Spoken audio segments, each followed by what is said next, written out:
Hello guys, ಎಲ್ರಿಗೂ welcome back ನಿಮ್ಮ voice ಕಡೆಗೆ ಯೂಟ್ಯೂಬ್ ಚಾನಲ್ಗೆ. ಯಾರು ನನ್ನ ವೀಡಿಯೋ ಫಸ್ಟ್ ಟೈಮ್ ನೋಡ್ತಿದ್ದಾರೆ ದಯವಿಟ್ಟು ಹೋಗಿ ಸಬ್ಸ್ಕ್ರೈಬ್ ಮಾಡ್ಕೊಳ್ಳಿ. ಮತ್ತು ನಾನು ಮಾಡೋ ವೀಡಿಯೋ ನಿಮಗೆ ಬೇಗ ರೀಚ್ ಆಗಬೇಕು ಅಂದರೆ ಅಲ್ಲಿರೋ ಬೆಲ್ಲೈಕಾನ್ನ ಪ್ರೆಸ್ ಮಾಡಿ. ಇವತ್ತು ನಾನು ನಿಮ್ಮೆಲ್ಲರೂ 20 ವರ್ಷ ಹಿಂದೆ ಕರ್ಕೊಂಡು ಹೋಗ್ತಾ ಇದ್ದೀನಿ. ಏನಪ್ಪ 20 ವರ್ಷ ಹಿಂದೆ ಕರ್ಕೊಂಡು ಹೋಗೋ ವಿಷಯ ಏನಪ್ಪ ಅಂತಂದರೆ, ನಾನು ಇವತ್ತು ಜನಪದ ಲೋಕಕ್ಕೆ ಬಂದಿದ್ದೀನಿ. ಇಲ್ಲಿ ನಮ್ಮ 20 ವರ್ಷದ ಹಿಂದೆ ಜನಗಳು ಯಾವ ಥರ ಇದ್ದರು, ಅವ್ರು ಯಾವ ಥರ ವಸ್ತುಗಳನ್ನ ಯೂಸ್ ಮಾಡ್ತಾಯಿದ್ರು, ಜೀವನ ಶೈಲಿ ಹೇಗಿತ್ತು, ಮತ್ತು ನಮ್ಮ ಹಳ್ಳಿ ಲೈಫ್ ಹೇಗಿರುತ್ತೆ ಅನ್ನೋದು ಇಲ್ಲಿ ಅವರೇ ಬೊಂಬೆಗಳನ್ನ ಆರ್ಟಿಫಿಷಿಯಲ್ ಆಗಿ ಮಾಡಿ ಇಟ್ಟಿದ್ದಾರೆ.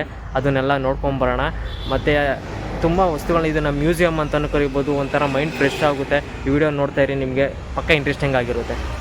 ಆಗಿನ ಕಾಲದಲ್ಲಿ ನಮ್ಮ ಮನೆ ಹತ್ರ ಶಾಸ್ತ್ರ ಹೇಳ್ಕೊಂಬರ್ತಿದ್ರಲ್ಲ, ಕಣಿ ಹೇಳ್ತೀನಮ್ಮ ಕಣಿ ಅಂತ, ಅವ್ರನ್ನ ತೋರಿಸ್ತೀನಿ ಇವಾಗ. ನೋಡಿ, ಇವರೇ ಅವರು.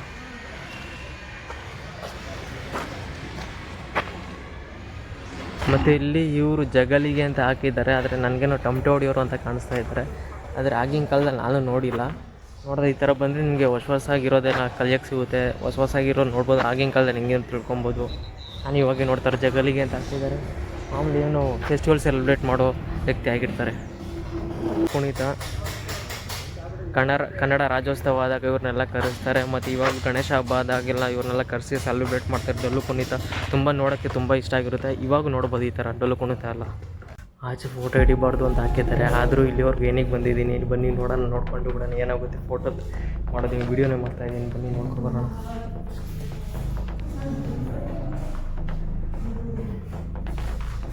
ಅಡುಗೆ ಸಾಮಾನುಗಳನ್ನೆಲ್ಲ ಇದೆಲ್ಲ ಶೇಖರಣೆ ಮಾಡಿರ್ತಾಯಿದ್ರು ಐಟಮ್ಗಳಿದ್ದು.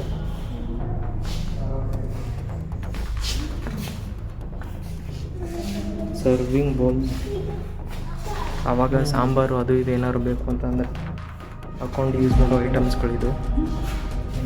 ಮತ್ತು ಆವಾಗ ಸೌಟ್ಗಳನ್ನ ಈ ಥರ ಪ್ಲಾಸ್ಟಿಕ್ ಐಟಮ್ ಆಗಲಿ ಏನೂ ಇರಲಿಲ್ಲ. ಅವಾಗೇನಿತ್ತು ಅಂತಂದರೆ ನಮ್ಮ ಯೂಸ್ ಸಿಗೋ ಸಾಮಗ್ರಿಗಳನ್ನ ಯೂಸ್ ಮಾಡಿ ಸೌಟ್ ಮಾಡಿ ಇಟ್ಕೊಳ್ತಾಯಿದ್ರು.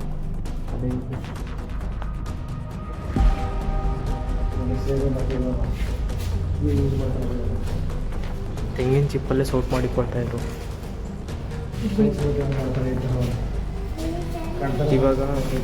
ಇವಾಗ ರೈತರುಗಳು ಜಾಸ್ತಿ ಯೂಸ್ ಮಾಡ್ತಾರೆ ಅಡಿಕೆ, ಜಾವು, ಚಟಾಕು ಅಂತ, ಅದು ಐಟಮ್ಗಳಿದ್ವು.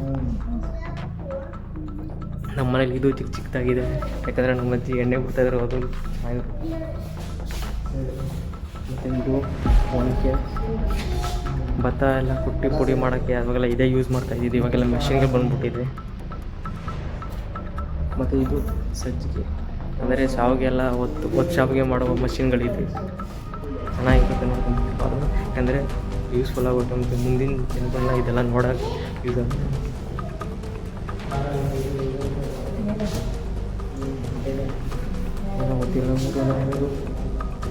ಬ್ಯಾಂಬೂ ಇದು ಯೂಸ್ ಆಗೋ ವಸ್ತುಗಳಾಗಿದೆ.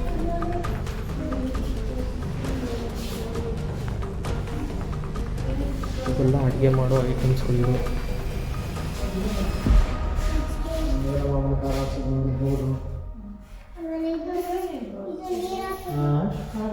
ಆವಾಗ ಮಡಿಕೆ, ಇವಾಗ ಬಕೆಟು, ಬೇಸನ್ ಎಲ್ಲ ಬಂದಿದೆ, ಅದನ್ನೆಲ್ಲ ಯೂಸ್ ಮಾಡ್ತೀವಿ. ಆವಾಗ ಮಡಿಕೆ ನೀರು ಮಾಡೋಕ್ಕೆ, ಸಾಂಬಾರು ಮಾಡೋಕ್ಕೆ, ದೊಡ್ಡ ಅಡುಗೆಗಳನ್ನ ಮಾಡೋಕ್ಕೆ ಇದನ್ನೇ ಯೂಸ್ ಮಾಡ್ತಾಯಿದ್ದು. ಎಲ್ಲ ಮಡಿಕೆಯಿಂದ ಮಾಡಿರೋದು. ಮತ್ತು ಇದೆಲ್ಲ ಆವಾಗ ತುರಾಮಣೆ ಅಗಲ ಕಾಯಿ ಸರಿಯೋಕ್ಕೆ, ತರಕಾರಿ ಕಟ್ ಮಾಡೋಕ್ಕೆಲ್ಲ ಅದೇ ಯೂಸ್ ಆಗ್ತಾಯಿತ್ತು. ಮತ್ತು ಇದು ತರಕಾರಿ ಕಟ್ ಮಾಡೋಕ್ಕೆ ಯೂಸ್ ಆಗ್ತಾಯಿತ್ತು. ಇದು ಕಾಯಿ ಸರಿಯೋಕ್ಕೆ ಯೂಸ್ ಆಗ್ತಾಯಿತ್ತು. ಕಾಯಿ ಸರಿಯಾದಾಗ ಇದೆಲ್ಲ ಬಂದು ಇಲ್ಲಿ ಶೇಖರಣೆ ಆಗ್ತಾಯಿತ್ತು. ಇಲ್ಲಿ ಆರಾಮಾಗಿ ಒಬ್ಬ ವ್ಯಕ್ತಿ ಕೂತ್ಕೋಬೋದಾಗಿತ್ತು.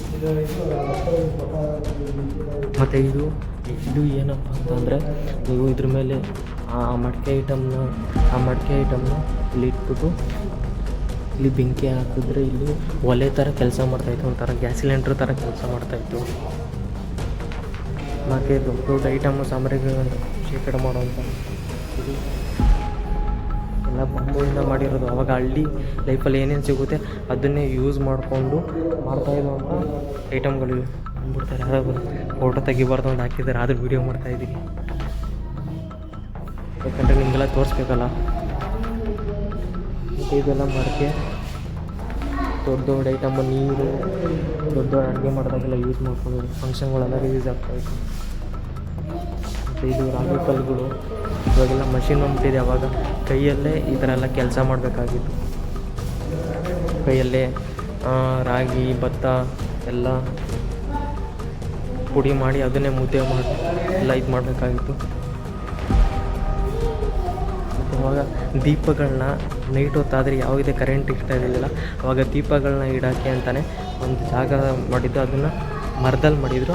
ಅದೇ ಇದು ಮನೆಗೆ ಒಂದು ಮೂಲೆಯಲ್ಲಿ ನೀಟಾಗ್ಬಿಟ್ಟು ಅದ್ರ ಮೇಲೆ ದೀಪ ಇಡ್ತಾಯಿದ್ರು.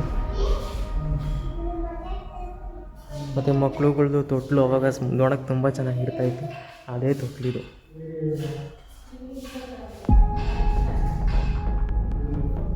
ಚೆನ್ನಾಗಿದೆ ತೊಟ್ಲು, ನೋಡೋಕ್ಕೆ ಚೆನ್ನಾಗಿ ಮಾಡಿದೆ, ಎಲ್ಲ ಹ್ಯಾಂಡ್ಮೇಡ್. ಅವಾಗ ಲಾಕರ್ ಕೂಡ ಮಾಡಿರ್ತಾಯಿತ್ತು. ಆ ಲಾಕರ್ ಕೂಡ ಯಾವುದೋ ಅಂದರೆ ಕೈಯಲ್ಲೇ ಮಾಡಿದ್ದಾರೆ. ಬನ್ನಿ ತೋರಿಸಿ ನನಗೆ. ಇದು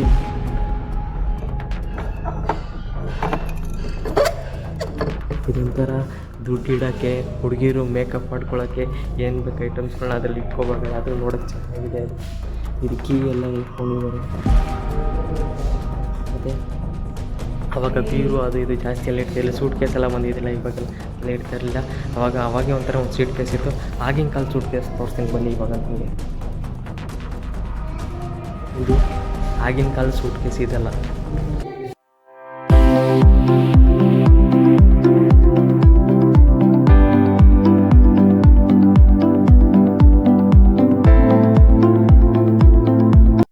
ಬೀಸು ಕಂಸಾಳೆ ನೃತ್ಯ ಇಲ್ಲಿ ನಡೀತಿದೆ. ನೋಡೋಕ್ಕೆ ತುಂಬ ಚೆನ್ನಾಗಿದೆ.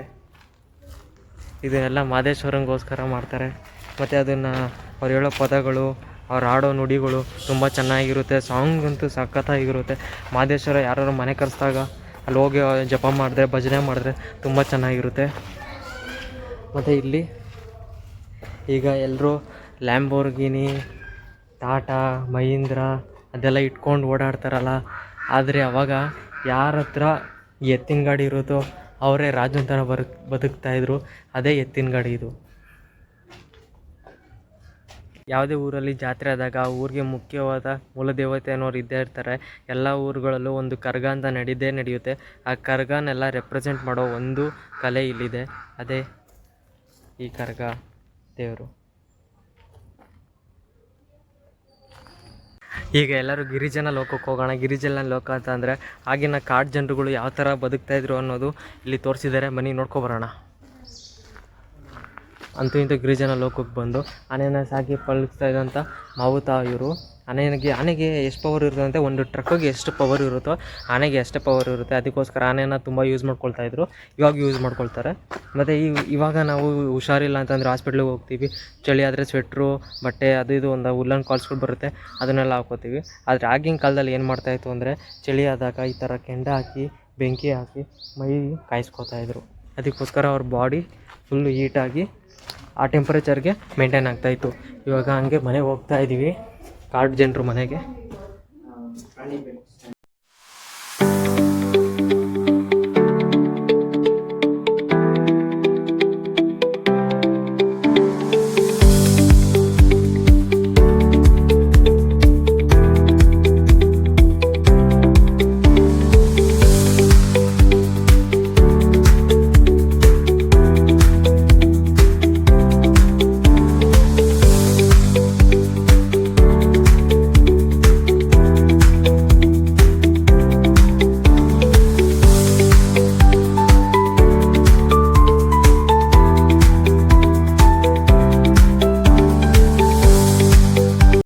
ಕಾಡಿನ ಜನರು ಹಬ್ಬ ಬಂದಾಗ ಅವ್ರ ಫೆಸ್ಟಿವಲ್ನ ಯಾವ ಥರ ಸೆಲೆಬ್ರೇಟ್ ಮಾಡ್ತಾರೆ ಅಂತ ಇಲ್ಲಿ ತೋರಿಸಿದ್ದಾರೆ. ಬನ್ನಿ ನೋಡ್ಕೊಂಬರೋಣ.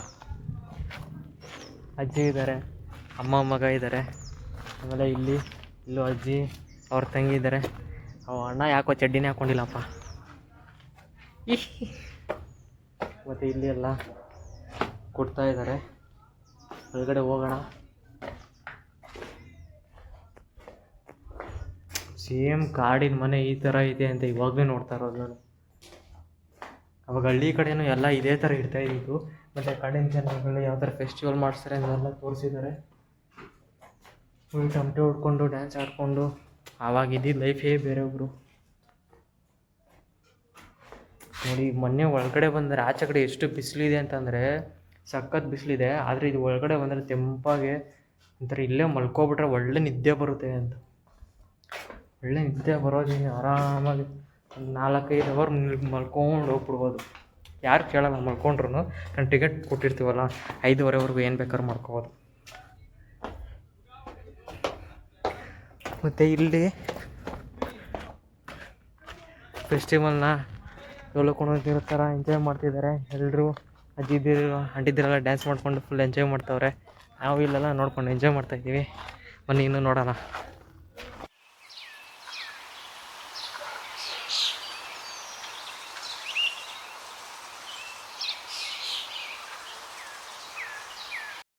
ಮತ್ತು ಈ ಜಾನಪದ ಲೋಕ ಎಲ್ಲಿ ಲೊಕೇಟ್ ಆಗಿದೆ ಅಂತಂದರೆ ಬೆಂಗಳೂರು ಟು ಮೈಸೂರು ಹೈವೇಲಿ ಇರೋ ರಾಮನಗರ ಜಿಲ್ಲೆಯಲ್ಲಿ ಲೊಕೇಟ್ ಆಗಿದೆ. ಮತ್ತು ಇಲ್ಲಿ ಬೆಳಗಿನ ಜಾವ 11 ಗಂಟೆಯಿಂದ ಸಾಯಂಕಾಲ 5:30ವರೆಗೂ ಟೈಮಿಂಗ್ಸ್ ಇರುತ್ತೆ. ದೊಡ್ಡವರಾದರೆ 100 ರೂಪಾಯಿ ಟಿಕೆಟ್ ಚಾರ್ಜ್ ಮಾಡ್ತಾರೆ, ಚಿಕ್ಕವರಾದರೆ 50 ರೂಪಾಯಿ ಟಿಕೆಟ್ ಚಾರ್ಜ್ ಮಾಡ್ತಾರೆ. ಬೆಳಿಗ್ಗೆ ಅವ್ರು ಕೊಟ್ಟಿರೋ ಟೈಮಿಂಗ್ಸಲ್ಲಿ ನಾವು ಇಲ್ಲಿ ಸುತ್ತಮುತ್ತ ಓಡಾಡಿಕೊಂಡು ಆರಾಮಾಗಿ ನೇಚರ್ ಜೊತೆ ಸ್ಪೆಂಡ್ ಮಾಡ್ಬೋದು. ಇಲ್ಲಿ ನೀಟ್ನೆಸ್ ಕೂಡ ಅಷ್ಟೇ ವೆಲ್ ಮೇಂಟೈನಾಗಿ ಮಾಡಿದ್ದಾರೆ. ತುಂಬ ಪ್ರಕೃತಿನ ನೋಡ್ತಾ ಇದ್ದರೆ ನಮ್ಮನ್ನು ನಾವೇ ಬರೆಯೋ ಚಾನ್ಸಸ್ ಕೂಡ ಇರುತ್ತೆ. ಇವತ್ತಿನ ವಿಡಿಯೋ ನಿಮಗೆ ಇಷ್ಟ ಆಗಿರೋ ಲೈಕ್ ಮಾಡಿ, ಕಮೆಂಟ್ ಮಾಡಿ ಮತ್ತು ಸಬ್ಸ್ಕ್ರೈಬ್ ಮಾಡಿ. ಮುಂದಿನ ದಿನಗಳಲ್ಲಿ ಇದೇ ಥರ ಇಂಟ್ರೆಸ್ಟಿಂಗ್ ಆಗಿರೋ ಕಂಟೆಂಟ್ನ ಮಾಡ್ತಾ ಇರ್ತೀನಿ. ಅಲ್ಲಿವರೆಗೂ ನಿಮ್ಮೆಲ್ಲರಿಗೂ ವಾಯ್ಸ್ ಕನ್ನಡದಿಂದ ಥ್ಯಾಂಕ್ ಯು ಗುರು.